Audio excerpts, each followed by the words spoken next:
Hey everybody, what's going on? And welcome to Guns N' Roses Central. And today I'm talking about a song that I know some people have requested. So we're talking about a song called Shadow of Your Love. Now, it was never featured on any full-length albums by Guns N' Roses. Instead, it was released on singles and EPs. You can see the whole list on the left-hand side. Some of them include, Live and Let Die, It's So Easy, the Welcome to the Jungle EP. And Shadow of Your Love actually dates back before Guns N' Roses. It was a song that was written when Axl and Izzy were in a band called Hollywood Rose. And the main songwriting credit is just to Izzy Stradlin. Now, on the actual Guns N' Roses EP they released in Japan, I've seen Axl Rose credited as a songwriter as well as Izzy Stradlin. And then on the actual Hollywood Rose album that was released, I've seen Axl, Izzy, and Paul Tobias credited as the songwriters too. Now, the actual people who've played on the song that you've heard include Axl on vocals, Slash on lead guitar, Izzy on rhythm guitar, Duff on bass, and of course Steven Adler on drums. Now, the song was played live quite frequently in 1985, a few times in 1986, and then once in 1987. It has not been played live since. And let's talk about what some of the band members have actually said about the song. So in Duff McKagan's autobiography, It's So Easy, he said, talking about the time when he entered the band, he said, Izzy and Axl already had some songs and the other guys knew them. Think About You, Anything Goes, Move to the City, Shadow of Your Love, and Don't Cry. And we did sped up punk versions of the Stones' Jumpin' Jack Flash and Elvis Presley's Heartbreak Hotel. Even Slash talked about Shadow of Your Love in his autobiography in 2007, talking about the first session he did with producer Mike Klink prior to Appetite for Destruction.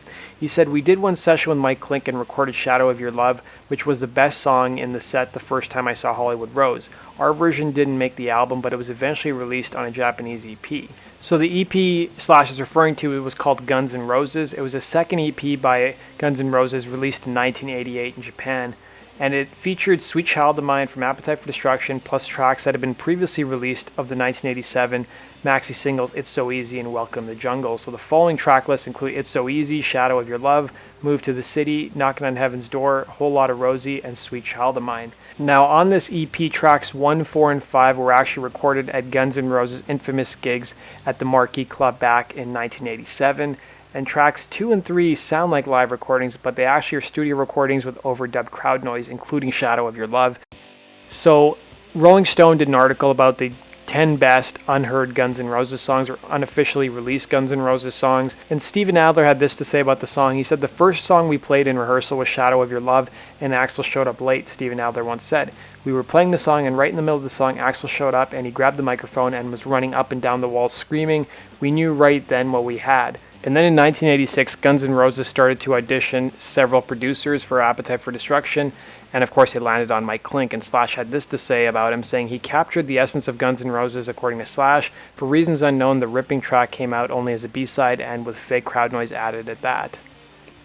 Duff also talked about the song in 2007 with Guitar World magazine, saying, "I can't really say for sure why it didn't make the record in the end," referring to Shadow of Your Love.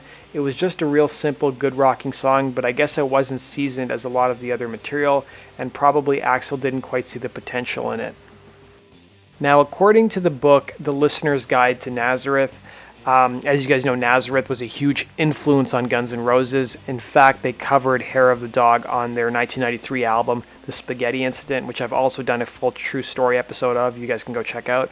So according to the book, and many people know this, that Guns N' Roses actually booked some studio time with Manny Charleston, who was the original guitarist for Nazareth. And according to the book, unfortunately, after recording Paradise City, 2 versions of Move to the City, November Rain, and Shadow of Your Love, and Reckless Life, Charleston had to actually abandon the project in order to continue Nazareth's duties.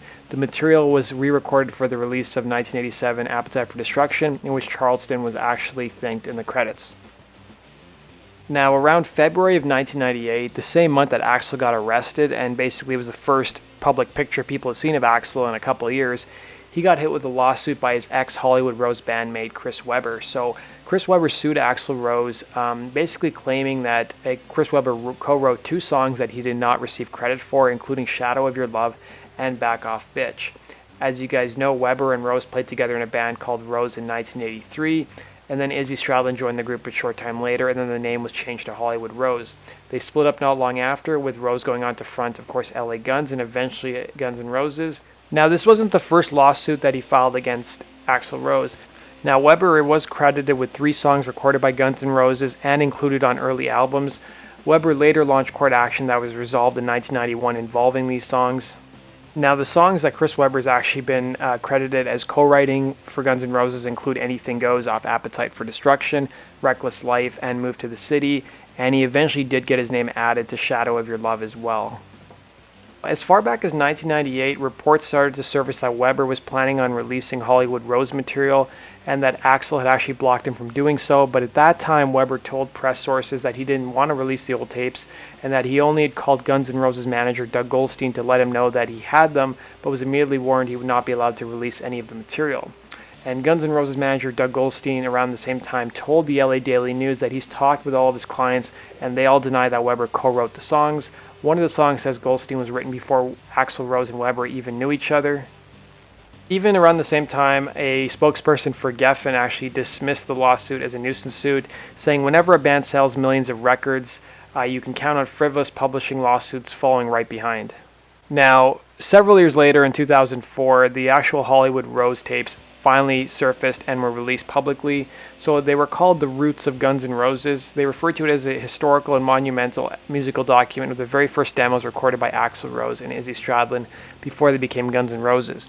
Now, this wasn't technically true, but at the time people thought it was true because the actual first recorded demos by Axl were in a band he was previously in called Rapid Fire, but those songs wouldn't be released till years later.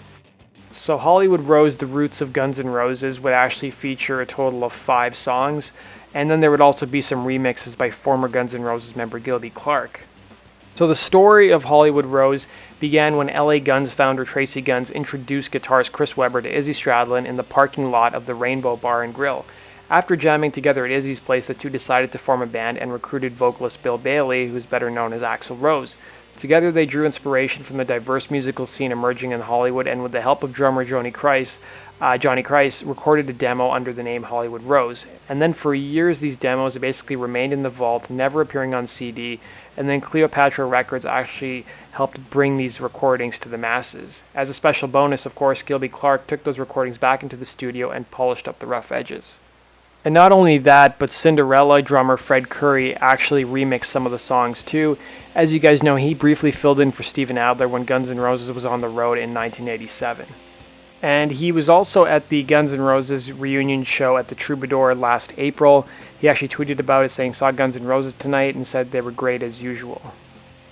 Now, there's a couple of versions available of Shadow of Your Love on YouTube. There's the Hollywood Rose version, which came out on that album.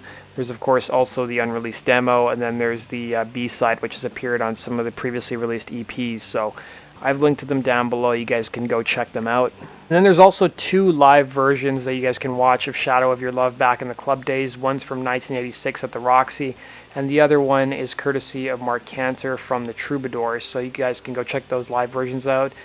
Now let's look at where the song ranks on the best to worst Guns N' Roses song list. Now a lot of the song lists don't include unreleased songs that maybe weren't on full-length albums, so the only one that I was able to find was Spin.com.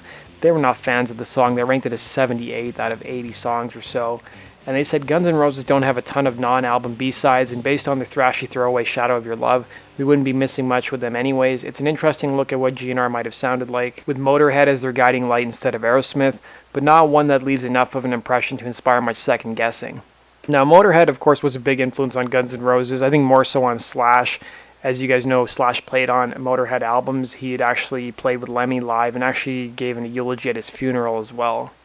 So that does it for this episode of Guns N' Roses True Story. I hope you guys enjoyed this episode. This is really the first time I've covered a song that was never released on a full-length album, so I still plan to do all the songs that, were released on Chinese Democracy, even some of the songs you guys have been bugging me about, like Crash Diet.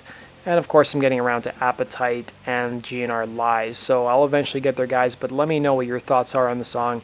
Do you agree with Spin.com's ranking of the song? I think it's a little harsh. It's definitely higher up on the list for me. And it sort of reminds me a bit of, Perfect Crime or the fast version of You're Crazy. So let me know in the comment section down below. And be sure to hit the subscribe button if you love Guns N' Roses as much as I do. And be sure to follow me on Facebook and on Twitter. The links to my social media channels are down below. And I always post cool stuff on my social media accounts that you guys won't find on my YouTube channel. So go check those out. And be sure to hit the like button if you enjoyed this episode. And if you guys have any suggestions for what you'd want to see me do in future episodes, let me know in the comments section. Thanks so much, guys. Hope you had a good time, and see you later.